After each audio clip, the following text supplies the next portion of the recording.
The beautiful Spencerian handwriting was a little tremulous, but that was not surprising. Great Aunt Ida was getting on. She and Laurie shared a birthday, so it wasn't hard for Laurie to figure out the old lady's age. Ida had been 68 the year Laurie was 16.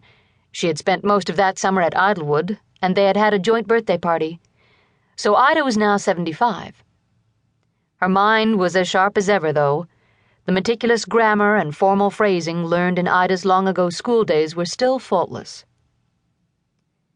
"My dear Laura," the letter began, "far be it from me to place an additional burden on your time. I know the demands of a scholar's life and realize you must be burning midnight oil with your books." Laurie grinned again at that. She had been burning the midnight oil all right, but not with her books. How typical of her great-aunt to enclose that phrase in quotation marks, as if it were a bit of daring slang. "However," the letter continued, "it has been some weeks since we last heard from you, and naturally we are concerned over your well-being. I trust you do not leave your apartment after dark.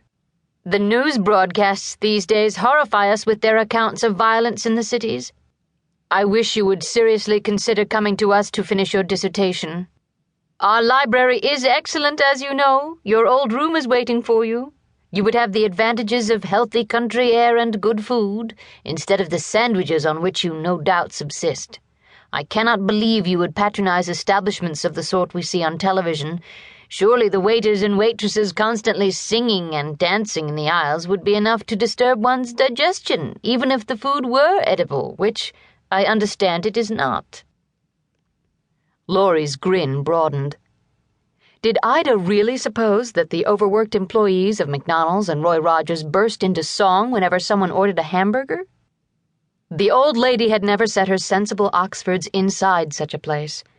Indeed, the very idea of Ida, or Uncle Ned, or dear fluttery Aunt Lizzie munching French fries at a fast food restaurant sent Laurie's imagination reeling.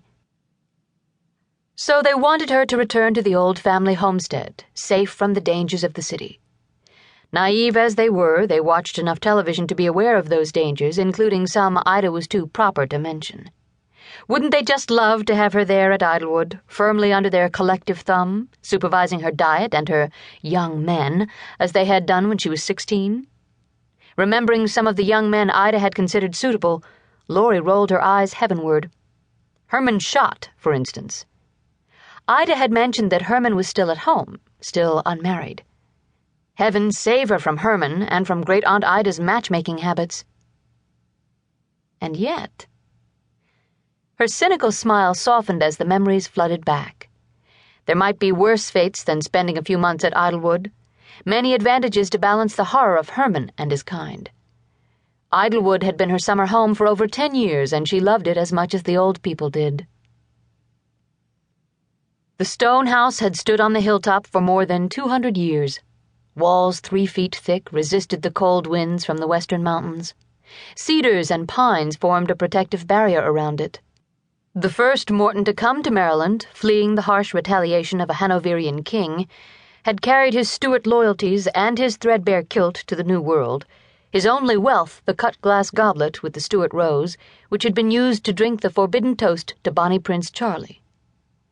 In the fertile farmlands of western Maryland, he had won a grant of land and founded a family. Unlike many a feckless Highland cavalier, Angus Morton had been a hard worker and a shrewd businessman. He and his descendants had prospered. In the early part of the 20th century, Idlewood had been one of the great studs of Maryland, producing 2 Derby winners. The lovely blooded horses no longer graced the white-fenced pastures, but the original grant of over 300 acres remained.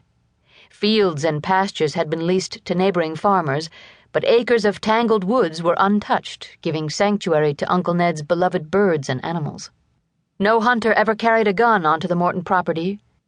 The local people knew that Ned haunted the woods like a benevolent troll, and that he was perfectly capable of smashing an expensive rifle to tatters against a rock if he caught someone violating his no trespassing signs.